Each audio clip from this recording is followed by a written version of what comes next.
আচ্ছা, কেউ একজন নামাজ পড়ে না কেন? আমি তোমার সম্পর্কে বলছি না, আমার প্রিয় ছেলে বা প্রিয় মেয়ে। শুধু প্রশ্নটি নিয়ে চিন্তা করো যে মানুষ কেন নামাজ পড়ে না। এর অনেকগুলো উত্তর থাকতে পারে, আর এই প্রশ্নের উত্তর আল্লাহর কাছেও আছে। উত্তরটা খুবই ভয়ঙ্কর। এই উত্তরটি আমি খুতবার শুরুতে পড়েছি। তিনি বলেন, ফালা সাদ্দাকা ওয়ালা সাল্লা ওয়ালাকিন কাযযাবা ওয়া তাওয়াল্লা। সে আসলে সত্য গ্রহণ করেনি এবং সে নামাজও পড়েনি। তিনি কাফের সম্পর্কে বলছিলেন। তিনি দুইটা জিনিস বলেছেন, এই লোকটি সত্য গ্রহণ করেনি এবং নামাজও পড়েনি। কথাটা ভাবনার উদ্রেক করে। যদি বলা হয় সে সত্য গ্রহণ করেনি, আমার আশা হলো তিনি বলবেন লা সাদ্দাকা ওয়ালা আমানা, কিন্তু তিনি বলছেন লা সাল্লা। এর মানে হলো আল্লাহর সত্য গ্রহণ করার ব্যাপারে তোমার অন্তরে কিছু একটা মিসিং আছে। না না না, বাচ্চাটা বলে আমি আল্লাহকে বিশ্বাস করি, আমি মুসলিম। হ্যাঁ, তুমি এখানে মুসলিম, তোমার মাথায়। কিন্তু এই সত্য তো শুধু তোমার মাথার জন্য না, এই সত্য তোমার অন্তরের জন্য। তুমি এখনো অনুভব করছো না যে ব্যাপারটা কেমন সিরিয়াস। তুমি এখনো উপলব্ধি করছো না যে এটা কি। মাঝে মাঝে কোনো বিষয় তুমি জানো হয়তো, কিন্তু এই নিয়ে চিন্তা করা থেকে পালিয়ে বেড়াও। এটা সত্য, তুমি জানো বিষয়টা কিন্তু চিন্তা করতে চাও না। আর তাই এটা যেহেতু মিসিং, ঠিক এই কারণে আমি সহজেই নামাজের কথা ভুলে যাই কখনো কখনো, এবং তুমিও ভুলে যাও কখনো কখনো। এমনটা ঘটে কারণ আমাদের অন্তর কিছুটা বিভ্রান্ত হয়ে পড়ে।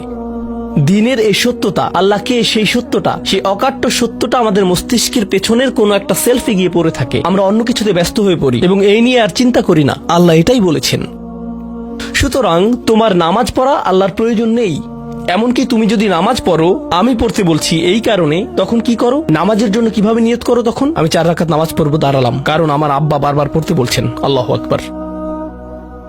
নবী সাল্লাল্লাহু আলাইহি সাল্লাম আমাদের বলেছেন, নিয়ত সঠিক না হলে কাজের কোনো মূল্য থাকে না। ইন্নামাল আমালু বিন্নিয়াহ, ইন্নামাল আমালু বিন্নিয়াত। এমনকি যদি তুমি কাজটা করেও থাকো কিন্তু তোমার নিয়ত ছিল আমি শুধু তোমাকে বিরক্ত করি, এটাই তোমার নিয়ত, তখন এই নামাজ আমার যেমন কোনো উপকার করবে না, ঠিক তেমনি তোমারও কোনো উপকার করবে না। তোমার সত্যিকারের আন্তরিক নামাজ থেকে একমাত্র যে উপকৃত হবে সে হলো তুমি নিজে।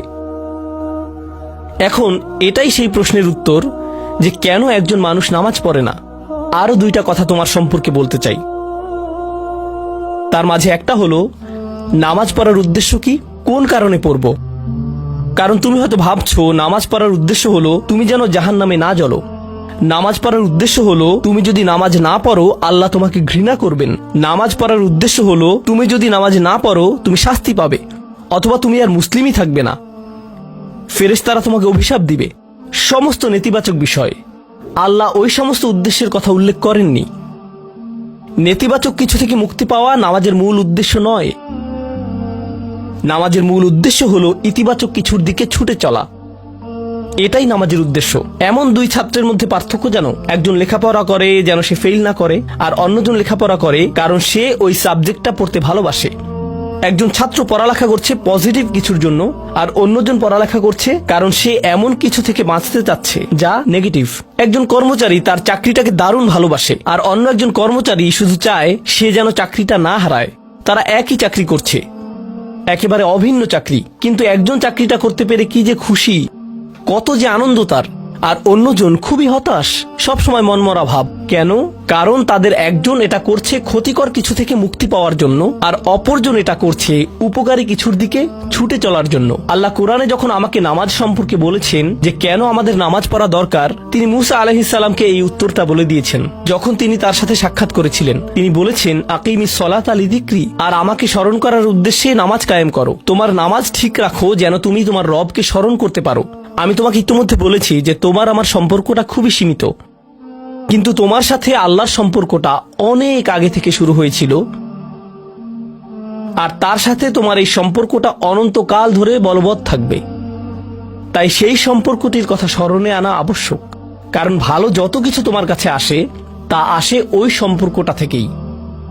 সামান্য কিছু ভালো জিনিস তোমার বাবার কাছ থেকে আসে, কিছু কিছু ভালো জিনিস, কিন্তু সকল ভালো জিনিস যা তোমার কাছে আসে তা আসে একমাত্র ওই সম্পর্কটির কারণে, যদি তুমি চাও সকল উপকারী জিনিস তোমার জীবনে অবস্থান করুক, তখন তোমাকে অবশ্যই তার কথা স্মরণ করতে হবে, যার নিকট থেকে সকল কল্যাণের আগমন ঘটে, যার নিকট থেকে সকল নিয়ামতের আগমন ঘটে, সকল রিজিকের আগমন ঘটে, সকল হেদায়েতের আগমন ঘটে।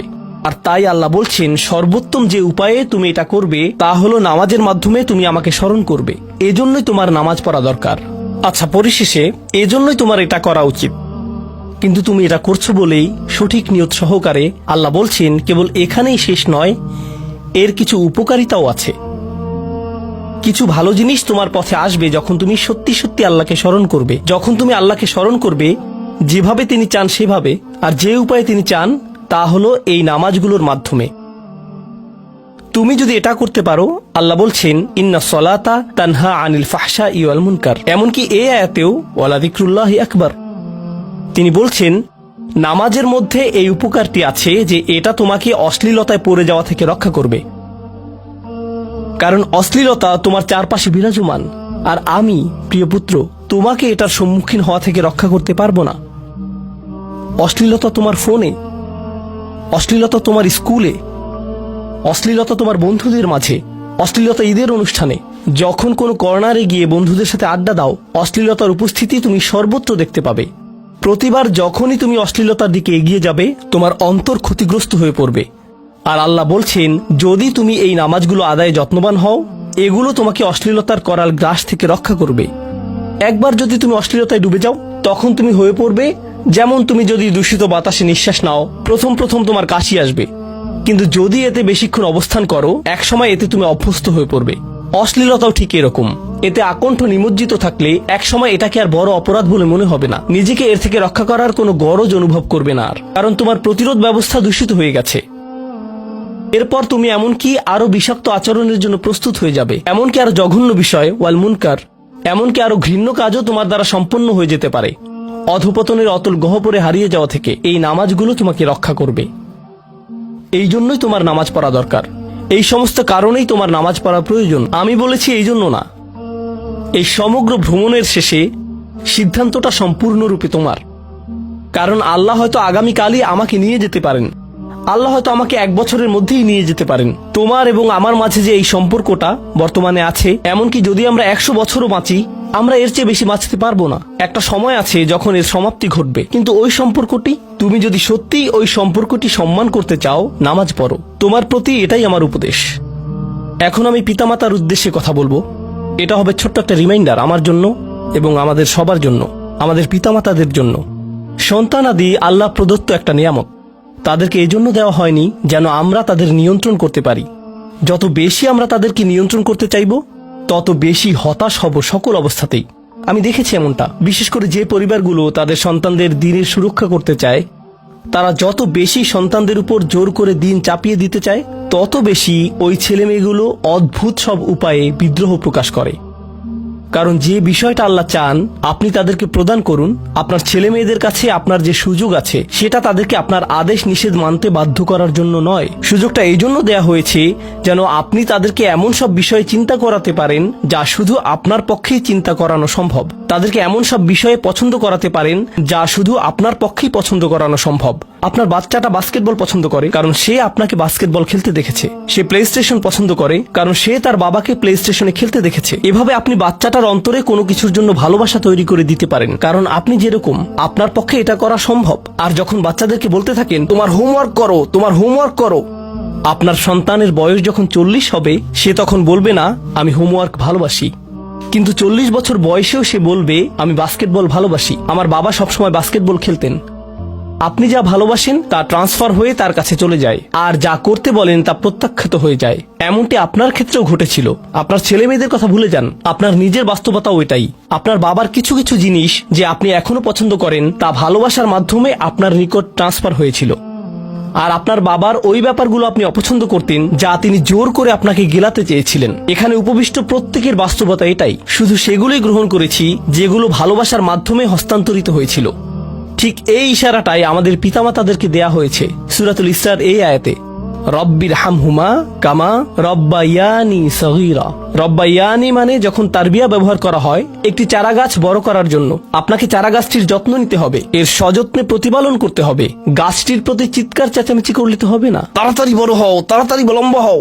আপনার একে সময় প্রদান করতে হবে। অনেক সময় পোকামাকড় এসে এর পাতাগুলো খেয়ে ফেলতে চাইবে, আপনাকে তখন পোকামাকড় সরিয়ে দিতে হবে। কখনো কখনো একটু কঠোর আচরণ করতে হবে, শুধু অতটুকুই যেন পোকামাকড়গুলো দূর হয়ে যায়। এরপর আবারও এতে পানি দিতে হবে। আমাদের বাচ্চাদের সাথে আমাদের উদাহরণটা ঠিক এমনই।